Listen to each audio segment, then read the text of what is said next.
Hey, it's Due, and I'm going to go over a couple stacks of books in this video. It's really maybe a little too early for, or maybe not, a TBR challenge, suggestion of the new prompt, um, getting myself excited about my upcoming reading. So just a quick check-in. I'm inside of these three books, and I am more than halfway and most of the way through all of them. Fiona and Jane is a short story collection. When I first talked about it, I didn't realize it was short stories, and so how I approached it was different, but I only have this version of it, so it's read outside in the sunshine, while taking breaks, and that's kind of the approach of reading it. I'm very nearly done, and I have some sunshine left today, so I think this will be the book I finish today. A Net for Small Fishes.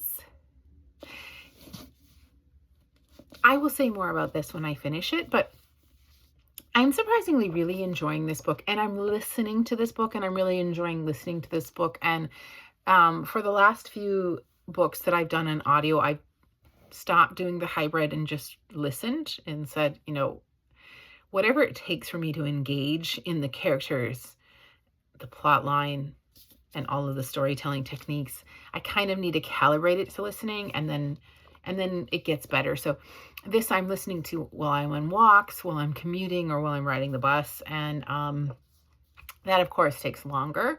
But I really appreciate this work, and I'm glad that I kind of just, for really no reason other than I wanted to read it, I hauled it and realized they both had fish in the title and wanted to read it at similar times. Put it onto my TBR. So I have probably several more days of listening to this, and I'm enjoying it. And then I have this, and I've been reading it mostly digitally. I also found that I want to be in the physical book some, because it just helps me build some kind of a literally physical bond with the book. In this particular case, reading the font and just reading it digitally is how I stayed mostly engaged. So apart from a couple of chapters, I have been reading this almost exclusively digitally. And I am more than halfway. I have about 100 pages left of a 400-page book here, and very likely will finish this evening, tomorrow. Kind of my check-in. Of the planned reading for the week, I still have Little and Lion. It's been around for long enough that I'm committed to read this coming weekend. I have plans to go either to a reading room or to a park and just really get into this book. And then I have one digital only book that I renewed. So this was my first renewal, and I had to kind of think, should I let it go or bring it back? And I decided to just renew it and bring it back. And that's Salt Houses. I'm really looking forward to reading Salt Houses. And in fact, it does fit into my next week's prompt, which I don't have to follow, and I don't follow with any kind of orthodoxy or commitment exclusively. It just helps me curate what books to bring off my shelf and put on my TBR shelf. So the next week's prompt literally is just Asian American Heritage Month, books that explicitly or mostly explore the Asian American experience. However, and Pacific Islander. However, there's a couple other things that are maybe seeping onto my shelf and might be coming off my Libby hold. So I want to just kind of give you a view, if I can pick them all up, of what's planned. And like last time, I said this could take more than a week, and it probably will. But this is what's planned. This is what's pulled. I still have to finish those three, and then two more. So again, next week's check-in could just be about maybe midway through what I'm about to say to you. But I was ready to pull them, and there are a couple of impetuses for that, but I don't need to go into that. The first book I'm going to talk about, and probably the first book I'll start, depending on the timing, is A Tale for the Time Being, Ruth Ozeki. This book is my most recent haul. In fact, only last week at the Friends of the Library, when the Friends of the Public Library bookshop is open, I got it. One could say it's one of my free, because I get 2 free books every time I go in, or not. I did also haul, I think, 4 more books in addition to those 2, maybe 3. So however I want to look at that, that's fine. But A Tale for the Time Being by Ruth Ozeki covers the current prompt that we're in, which is an specifically Asian American story.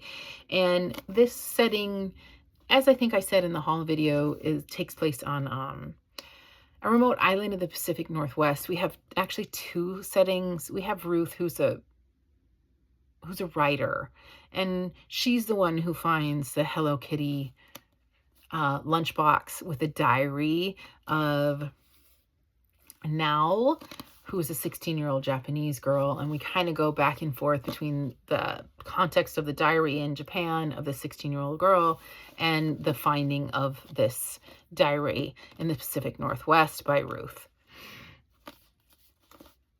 Super excited. I don't know about the hype around this book, but I'm sure there was indeed hype around this book. I think Ruth Ozeki is deserving, from what I can tell, I've said a hype. Maybe she's written more books past this. This one was published in 2013. It fits. It was a serendipitous find. It was on hold. It came off of hold immediately, and it's my time to read it. So likely I will. The next book I'm going to talk about doesn't fit in that prompt, but it'll probably be the next one I read given the timing, because it is his 100-year anniversary. So this book was published May, I believe, 14th, 1925. May 14th, 2025 is coming up, and it could not be a better time to read Mrs. Dalloway. This particular book that I found is well loved and well annotated, and I really do think this will be high-read. I found it. So many editions, of course, because this clearly is in the public domain now. So many editions across the 2 libraries that I use. I found one that was available, so I checked it out digitally. I considered audio, and I'm still considering audio depending on where I am with Net for Small Fishes.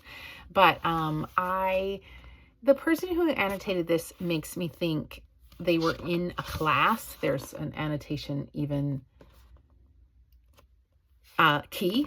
And I think that I would actually like to interact with this reader.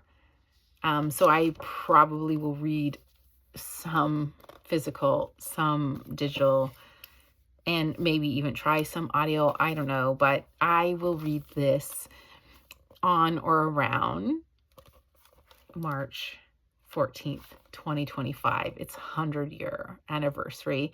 And when anyone reads a book 100 years later that's written by a prolific writer who speaks of female experience and talks about what females need to actualize themselves, one will think about where has been the advancements, and where's this, like, the more things change, the more they stay the same. How are the themes still very relatable in contemporary times? Speaking of sort of a somewhat classic writer, especially to me, and that's Amy Tan. I definitely read Amy Tan in college courses. Never this Saving Fish from Drowning. To the best of my knowledge, this is a historical fiction. I'm going to call it in the classic domain, at least for me. Like, when I think about Amy Tan, Toni Morris and Alice Walker, those are books that are classics now. And I'm really... This book is a 500 page, yes, 450, nearly 500 page endeavor, and it's historical fiction, and it totally, like, when I found an Amy Tan, I knew that I would have to read Amy Tan, an Asian American Pacific Islander Heritage Month, to help kind of even myself draw into the perspectives that I have around identity, including Asian American and Pacific Islanders, as being formed through my formative years in the 90s, as Amy Tan really helped do that for me. The next two books are also from very recent hauls, like that Amy Tan book. So everything is pretty recent haul. Everything except for this Virginia Woolf so far is thrift shop or Friends of Library sale. So I'm starting to see that happen a little bit more. I am donating back to the Friends of the Library at least 2 per week, or 2 per 2 that I take during my Get To Free. I say all that to say these two were part of the Get 10 Books for $5 thrift store experience that I had 2 weeks in a row. And I believe they were hauled at the same time. And I think it's notable that they likely have the same publisher, right? Look at everything is very similar here. So these are the same publisher. I really like the covers, and I didn't choose these books because I was being incredibly discerning. I was being incredibly just like, let's treasure hunting. Let's find the only 10 books that are even likely to read. So I'm kind of excited that I've decided to put them on the same TBR. Sylvan Kanam, the short story writer whose name I promised to learn how to pronounce, and I'm still working on that. How to pronounce knife is short stories, and it's little, and I'm really excited to have a short story sort of collection in this contemporary fiction, classic historical fiction. And this author is originally from Laos. She, I believe, currently lives and writes in Toronto. So it doesn't fully fit. It does fit. Let's just say I'm excited. I'm excited for this small collection of short stories, which has to do with something like how to pronounce a word like knife, which would be very much the English language learning / immigrant experience / enough said. So the reason that I chose Days of Distraction is because I just liked how they looked sitting together on a shelf, and they wouldn't have been otherwise my TBR shelf because I alphabetized by name, and the last names of C and T, starting with a C and T, would be very far from each other. So as fickle as that sounds, that's what made me decide to put Days of Distraction on this particular TBR list. It totally fits. It's someone writing, setting Silicon Valley. This particular author lives in Northern California, and the story follows a staff writer at a prestigious tech publication in the Silicon Valley, and then she decides to move to quiet upstate New York. So we're doing this coast to coast thing that I've been doing in several of the last books. And it's a coming of adulthood. And I love coming of age, old age, coming of adulthood, and all of its manifestations. So I'm here for this book. I'm excited. It's on my next TBR. Equally as excited it's for a disappearance in Fiji. This Nilma Rao is Fijian, and the setting is Fiji, and it's 1914 Fiji. So we have a historical mystery, knowing very little, admitting all my ignorance, knowing very little about Fiji. Having the setting of Fiji, period, I found was a treasure. Second, that it's sort of historically contextualized. And in a mystery, so excited for this book. I'm excited, again, to put a book like this into contemporary fiction's classic fiction, historical fiction. Now we have historical mystery, so I'm seeing a lot of diversity in this upcoming reading week. And then the last one is youth. It's young adult. It's young adult, and it's written for a young adult audience, and I do have a commitment to read or on haul most or all of my young adult audience, like my young adult books, so that they can be out into the little free libraries for summer reading for the young people who need to see themselves and or find gems in reading over the summer, which they might not be doing because they're busy studying now. Anyway, this is, she is a haunting young adult horror / suspense, Vietnamese American Trang Tan Tran. And I just so excited for this book. There are only 2 books in this whole week of reading that are Little Free Library, and these are the 2. I don't know if this will come last. I I have a feeling it'll get bumped out of last. But I can tell you I have as much enthusiasm for this book as any of the others, if not more. And